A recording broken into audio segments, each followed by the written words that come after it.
United Nations Human Rights Council resolution on Sri Lanka, a strong international component paramount to deliver justice. British Tamils Forum welcomes the report of the OHCHR investigation on Sri Lanka OISL, as an important documentation of the injustices inflicted on the Tamil people by the Sri Lankan state. It clearly identifies various counts of crimes committed against the Tamil people by the Sri Lankan state, whilst noting without any ambiguity that the Sri Lankan state is not capable of domestically investigating these crimes. British Tamils Forum considers the resulting consensus resolution as the first step on a long journey alongside the international community towards genuine accountability, reconciliation and stability on the island of Sri Lanka. We urge the international community to ensure that the ensuing processes are not compromised or hijacked by a Sri Lankan domestic process in which the victims will have no faith.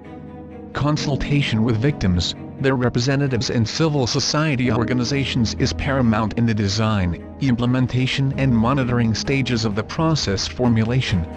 A robust witness protection system for the victims and witnesses within and outside Sri Lanka is extremely important for them to come forward and their protection from persecution by Sri Lanka. Noting that several measures remain to be taken to gain the trust of the majority victim Tamil community, we express concern at the sentiment of Sri Lanka's domestic statements on the passing of the consensus resolution at the United Nations Human Rights Council. We urge the newly elected Sri Lankan government to work with the international community and use the resolution for the intended purpose.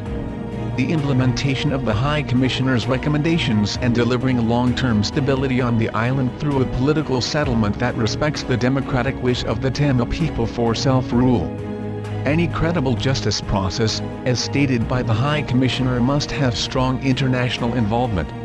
While we acknowledge Sri Lanka's acceptance of foreign and Commonwealth judges, it is clear that any process will require a majority of international judges, prosecutors and investigators to build the confidence of the Tamil victims.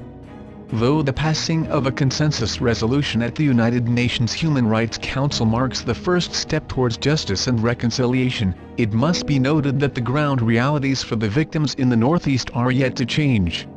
In the spirit of building confidence with the war-affected community in the Northeast, we urge Sri Lanka to commit to demilitarizing the Northeast, allow international NGOs and the OHCHR to establish a presence in the region, release a comprehensive list of all those detained at the end of the war to the international community and deproscribe the Tamil diaspora organizations and named individuals.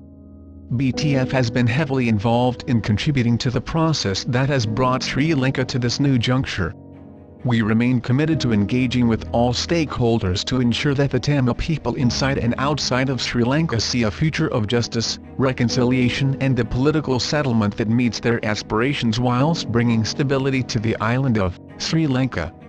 We urge the international community to stay engaged and maintain pressure on the government of Sri Lanka, to ensure that the Tamil people see an end to ongoing violations and an era of justice and genuine political settlement to the national conflict in the island. Thank you. For more information, British Tamils Forum. Phone 020-8808-0465. Email admin@tamilsforum.com. Website www.tamilsforum.com.